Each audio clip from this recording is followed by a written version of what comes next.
The poets among us may describe a steam locomotive as a living, breathing being, and to be honest, I'd agree. Nothing's easy with a steam locomotive. It's not a case that you push a button or flick a lever and it will do what you want. It takes coaxing. You've got to make it bend to your will and work with the engine to get to your destination. You can equally have a good day where it does what it's told and a bad day where it bites back and refuses to do something. The heart of the engine is the boiler, and inside that metal tube is a roaring hot fire. Lots of water, lots of steam, under immense pressure, which will make this engine burst into life. So in today's episode, we're going to look at boilers, because it may surprise you to know there's more in there than you think.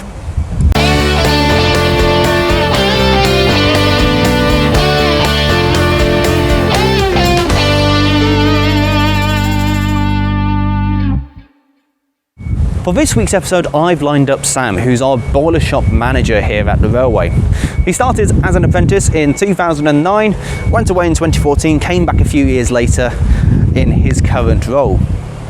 Now, when he's talking, you may hear him mention an NDT. This stands for non-destructive testing, and it's a method of testing metals without actually cutting them into pieces. There's two main types. There's a magnetic particle inspection, where you take magnetic particles in a solvent, spray it onto the bit that needs testing, put a charge through it, and the magnetic particles will be drawn to cracks, which will show them up. The second one is using ultrasound, and just like if you're having a pregnancy scan, the probe will tell you what's happening inside without having to cut you open. So, NDT is non-destructive testing. Over to you, Sam. Hello, welcome to the boiler shop at the Hants Railway. This is where we carry out the restorations of boilers for the locomotives running on the line, and also a few others as well. So we've got the boiler for Uri S15 499 down here on the shop floor. Over there is the boiler for Merchant Navy Canadian Pacific. They're the two main projects on the go at the moment. But a couple of other little jobs that are in here at the moment are a vertical crane boiler for a steam crane which operates here at the Hants Railway, and also a little homework project for me and Ed, the apprentice, because we're both volunteers on the Talyllyn Railway. I noticed online recently Canadian Pacific's boiler had a new firebox put in, and a fantastic achievement, but I'm pretty sure, am I right in thinking that wasn't the original plan? With every overhaul, you start off by taking the tubes out, lifting the boiler from the frames, removing all boiler fittings and cladding, and carrying out a thorough assessment. Initially a visual one followed by NDT.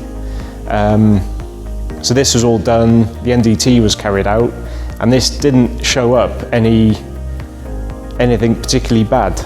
And so there were parts of the boiler firebox we knew we needed to replace because they'd got quite thin, which is quite normal in the lower areas. And there were parts of the back head that had got quite pitted, so we knew that we had to replace part of that. Once parts of the back head had started being cut out of the boiler, they could be seen visually pitting to the inner firebox that hadn't been picked up on the NDT,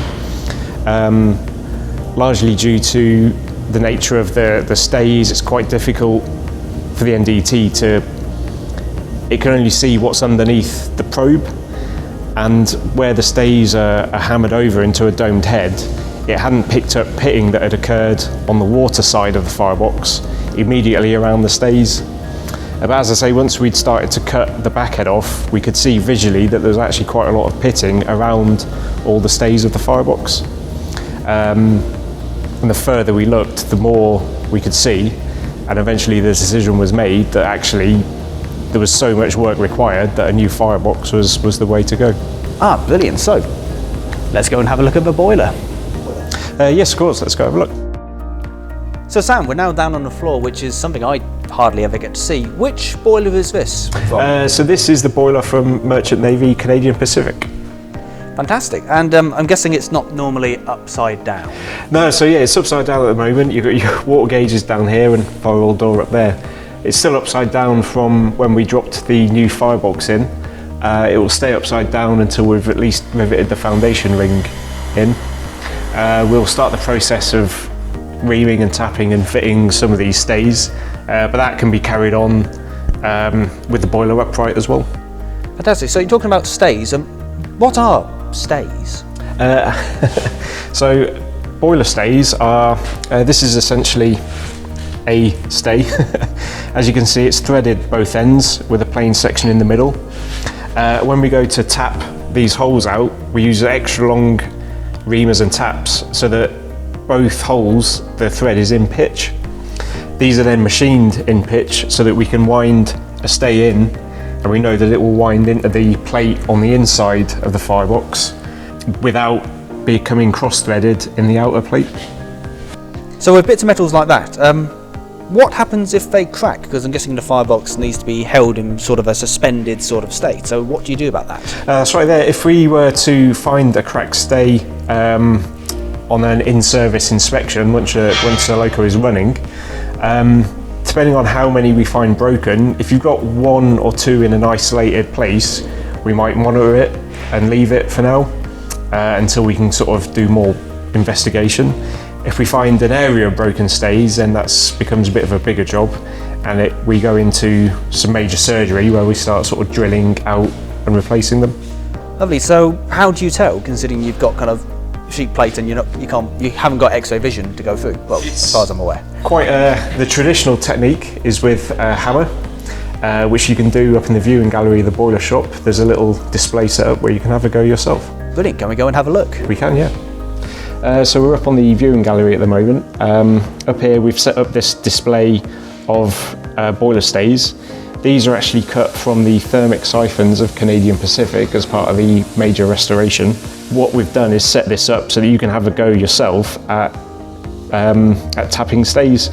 Obviously normally in the boiler there would be plate sort of completely surrounding me and I wouldn't be able to look in here. So you can come and have a go at this yourself and see if you can hear any difference.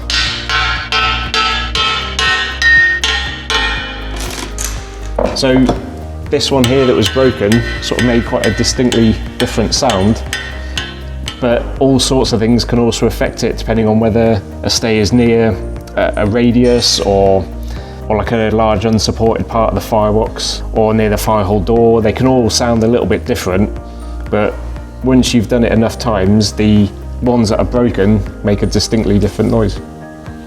So there you are. When the boiler shop viewing gallery is open, that's something you can have a go at. Now, thermic siphons are an interesting invention. You don't see them much on British locomotives. The idea is to try and get the water in the boiler circulating. Imagine you've got a cold bathtub full of cold water. You want to heat that water up, so you turn on the hot tap, which is just at one end. Now the easiest way to warm your bathtub up quickly is put your hand in and start moving the water around. And that's what thermic siphons do. They take cold water, gets heated up into hot and starts circulating around, and it makes the boiler steam more efficiently. Interestingly, you didn't tend to see these much on British locomotives. You did see quite a lot on stuff on the continent, in the United States, even British engines being exported. Interestingly, now there's a number of theories as to why this is. It could be because it was towards the end of steam, or that it required a lot of welding and there weren't many welders there and you put all the coppersmiths out of business. So there you are, thermic siphons, gets all that water circulating. Now, where's Sam got to? So Sam, you appear to be in a massive hole. I'm guessing you're standing on the top of the inner firebox? Yeah, currently standing on the roof of the inner firebox of Canadian Pacific. Next to me here is one of the two thermic siphons fitted to this firebox. As you can see, these has already been stayed whilst they were out of the firebox, and then they were sort of fitted in as a sub-assembly. One of the jobs that's taken quite a long time with this was all the welding that had to be carried out. So each piece of the firebox arrived as a separate component, and you can see all these lines here, all individually welded. Each run of weld, there's probably about 5 different runs for each bit of weld you can see. So that took quite a long time to get all that done. It had to be NDT'd just to prove that the welds were good, there's no cracking. Once all that was done, we knew that the inner firebox was good to go and good to be fitted into the outer. So where I'm stood right now, where my head is, once the boiler is the right way up, this will roughly be where the grate is, which is where the fire sits. There'll be a brick arch between the siphons and between the siphon and the sidewall. So all the hot gases will go around the brick arch and down to where all those holes are there that you can see, all the tube holes. So all the hot gases pass down those holes through the tubes to the smoke box, and where the exhaust steam from the cylinders will blast the smoke out through the chimney. So we've talked a lot about stays. What's the process of actually fitting a stay? I'm guessing it's a bit more complicated than riveting. These bare plates need to be marked out with each individual stay hole. It's got to be quite precise because we need it to line up as best as possible with the stay holes, the existing stay holes on the outer wrapper, which hasn't been changed. So each got to be marked out, pilot drilled. It'll be drilled to a starting size, which will be big enough for us to pass the reamer through, which will then align with the hole on the outer plate. And using different size reamers, we'll gradually open this hole up in this plate until it is aligned and square with a hole on the outer plate. Once we're happy that it's aligned, we can tap the inner plate hole to the existing thread size in the outer plate. Once we've done that, we would then ream through again and run a 16th larger tap through in increments until we're happy with the thread in both plates. Because we can't just go to the existing size in the outer plate, because you always get some damage to the threads in the outer plate from removing the old stays and that sort of thing. So there's quite a long process. Running each reamer and tap through is to just do it in one hole, you're probably looking at sort of 10-15 minutes. But when you times that by the sort of 2,500 we've got to do, you've got an enormous amount of time on our hands to get the whole job completed. This is a very critical part of getting the boiler right. If you have any problems with your stays at this point, you'll know about it, because once the loco's in service and you're going through the hot and cold cycles, any problems will become amplified. You can get cracked stays, broken stays, you can get cracking around the stays. So it's very important to get it right at this stage. Hence why it's quite a time-consuming process, because it's something that can't be rushed. Wow, a huge task. So once all the stays are done, what is the next stage? So an order of process is left to finish this boiler, where we have fitting the boiler stays, we have fitting the foundation ring rivets. There's a few little sort of tidying up bits to do on the plate work, but once all that's done, it's a case of fitting the tubes, filling it with water, doing a hydraulic test. Once it passes that, we'll be able to do a steam test, fit the boiler cladding and lagging. All the boiler fittings will then go on, and it'll be ready to drop into the loco. Sam, thank you so much for your time, and shall we go and have a cup of tea? Sounds good to me. Earlier we talked about the process of staying the firebox. This here is some of the tooling required for that process. We've got reamers and taps here. This is where a lot of investment is required on the boiler overhaul, because these taps can cost anything between sort of £500 to £1,000 each. They're very specialist, very bespoke, and we have to get them specially made to suit the diameter of the hole and the length between the two boiler plates that we need. A lot of these taps, we only have one tap of each of a particular size or length. So if one of these were to break, that would be a bit of a showstopper for us. All in all, it's a lot of effort to tap one stay hole, and when you times that by over 2,000, you've got a complete firebox. I have to admit, out of all the locomotives which are currently under overhaul here, Canadian Pacific is definitely high up on my list of locomotives I'm looking forward to running with. A couple of years ago we had P&O line come down for a gala, and that well and truly whetted the appetite. Now there is actually another part of the boiler story. We've covered the building element of it, but now there's the in-service life, how we take that steam and put it to good use, which is what we're going to do in a couple of weeks' time. Now, a couple of you may have heard about the 10-year boiler certificate. In short, this boiler, once in service, the maximum it's going to last before it has to be taken out again, tubes ripped out, and more work done to it is 10 years.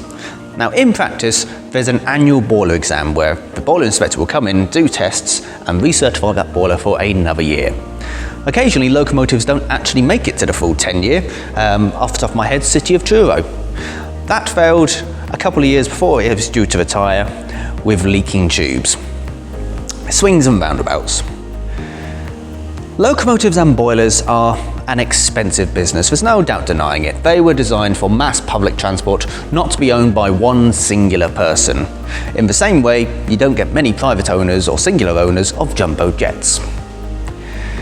Our thanks at this point really needs to go to the National Lottery Heritage Fund, who have supported both the railway, this project, and railways across the UK over the years. In fact, they funded this very building we're in. We could not have got this far with this technology without them, so thank you so much to you guys. And thank you to anyone who's ever bought a lottery ticket, because some of that money may just have gone into this boiler. Again, food for thought. And if you would like to get even more involved, then why not sponsor a stay? We've seen how critical they are to the locomotive, and without every single one fitted, this boiler would not be released. As Sam said, locomotives are an expensive business, and most of the money is going into it now. The more work you do at this stage, the better chance you've got of your locomotive lasting that full 10 years. So if you would like to sponsor a stay and help this locomotive get back to running order, then just for £25 you can sponsor one stay. If you sponsor 8, you'll have a seat on the inaugural running trip of Canadian Pacific when she returns to service. And if you sponsor 40, well, we'll give you a 20-mile round trip cab ride in Canadian Pacific when she returns to service. So, lots to look forward to. Thank you so much to everyone who supported us in the past and has already sponsored a stay. Thank you to the National Lottery Heritage Fund for getting us to where we are today. Thank you for their continued support. And again, thank you, because when you bought that lottery ticket, who knows? Some of that money may just have gone into this boiler. Thanks again to Sam for showing us around and also giving us a valuable insight into what goes into making a boiler. And I'll see you next time for another episode of Things You Now Know.